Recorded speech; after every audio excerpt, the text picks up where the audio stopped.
Friends आज remedy एपरी एक remedy अटे मोट उपर कहवाक गले चुटीर सबू समस्या को यह दूर करदेव। चुटी आपणकर ड्राइनेस अच्छी चुटी आपणकर रुक्ष सुख बेजान हो जाए तो चुटी चमक आसीज।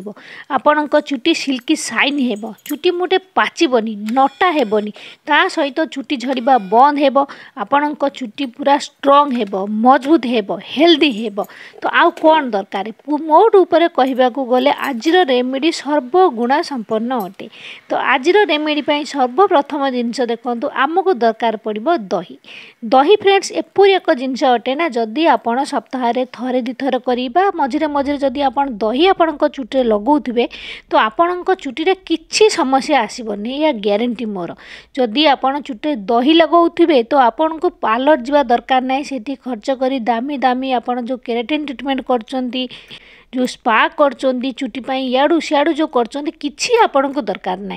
आपण जदि दही खाली चुटी लगे आपण चुटी पूरा सॉफ्ट सिल्की साइन हेब, बहुत दिन पर्यंत चुटी आपणकर गोटे भी पाचबनी। तो यही रेमेडी देखो ये मुझे गोटे कप पाखापाखि दही जी आपको दरकार आपण चुटी जी, तो सही अनुसार आप देखिकी दही ने, ठीक अच्छे।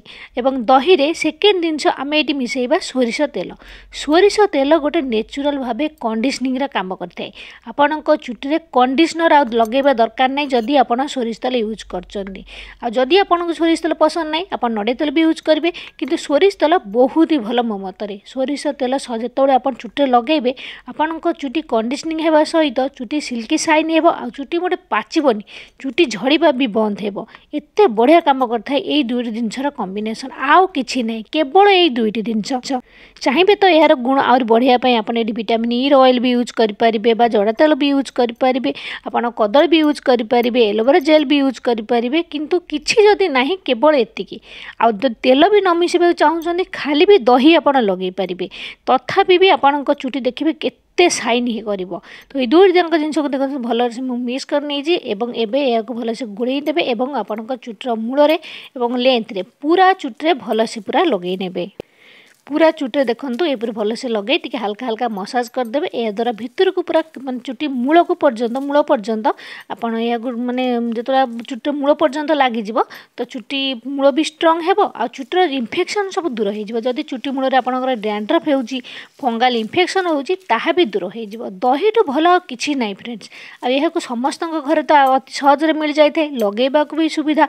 माने दहीटा जो गोटे खाइबा जिनस तो आप लगेबा भी आपको डर माड़बनी। आ दही जदि आप लगाउे तो जोटी देखिए एबे तो समस्त चुटी पाचिबा समस्या प्राय छोट बेलू ही आरंभ हो जाऊँगी। कार 20 वर्ष कार 25 वर्ष आउ छोट पिलामानकर भी चुटी पाचि जाऊँगी।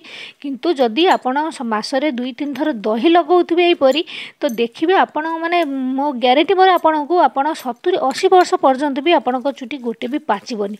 सेहीपरि कला मचमच पूरा स्ट्रंग मजबूत थी, कारण दही रे रही फ्रेंड्स एपरी गुण आपण चुटी को पूरा हेल्दी करें। दही रे रही प्रोटीन जहाँकि आम चुटी बहुत ही दरकार।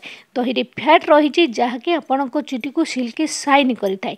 तो देखो यहपरी भल से पूरा लगे ने, चुटी मूल लगे, चुटर लेंथ रे अगर सबुआड़े पूरा भल से यह लगेदे। लगेकि या बांधिदे चुटी को एवं बांधिकी यह आप अति कम निहाती अध घंटे रखिदेवे एवं तापर चुटी को शैम्पू करदे। आ शैम्पू कर सारा पर आपको कंडीशनर लगेबा मोटे भी दरकार नहीं, यह नेचुरल भाव गोटे कंडीशनर काम कर। मार्केट रू आप जो कंडीशनर यूज कर जो कि बहुत सारा केमिकल रही, माने चुटी झड़बार मुख्य कारण हो फ्रेंड्स कंडीशनर। एते सारा केमिकल दि जाऊँगी, किंतु आपन जदि यही रेमेडीटा यूज करेंगे तो आपको आ कंडीशनर दरकार नहीं। सेपरी ही आपण चुटी पूरा कंडीशनिंग ही रहिबो, चुटी गोटे भी नटा हेबनी, पूरा सॉफ्ट सिल्की साइन होकर रहिबो आपण चुटी। आपण चुटी झड़वा बंद हेबो, डैंड्रफ दूर हेबो, चुटी फंगाल इन्फेक्शन दूर हेबो, आपण चुटी बहुत ही जल्दी बढ़िबार भी हेल्प करिवो। तो बहुत बढ़िया रेमेडी ना, घरे थिबा जिनस थरे यूज करके आप निहाती देखिए आपण चुटी सब समस्या दूर हो जिवो। तो फ्रेंड्स यह आज वीडियो गोटे छोट वीडियो किंतु बहुत कामर वीडियो। तो आप निहाती यूज करूँ, जिते आप फ्रेंड्स चुटीर केयर ने आपण चुटी भी बहुत ही सुंदर रही। तार आप ठीक से केयर न ने तो चुटी झड़वा तो स्वाभाविक कथा, चुटी झड़ब, ड्राए हेब, डैंड्रफ हेब। तो तेणुक आप मझे मझे ये सब हर्बाल जिनस घर जिनस यूज करूँ, जहाँ फल आपण चुटीर ट्रिटमेंट होकर रहिबो।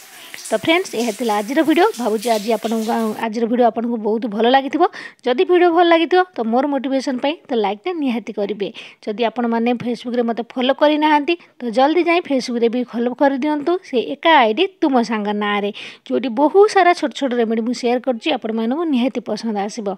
तो फ्रेंड्स जदि आप मो चैनल नुआ अच्छा तो यहीपरि सुंदर सुंदर वीडियो देखापी चैनल को सब्सक्राइब कर दिंतु जदि किसी भी टॉपिक वीडियो देखा चाहूँगी तो जल्दी कमेंट करूँ ताले देखा आउ नुआ वीडियो से पर्यंत रोची नमस्कार बाय।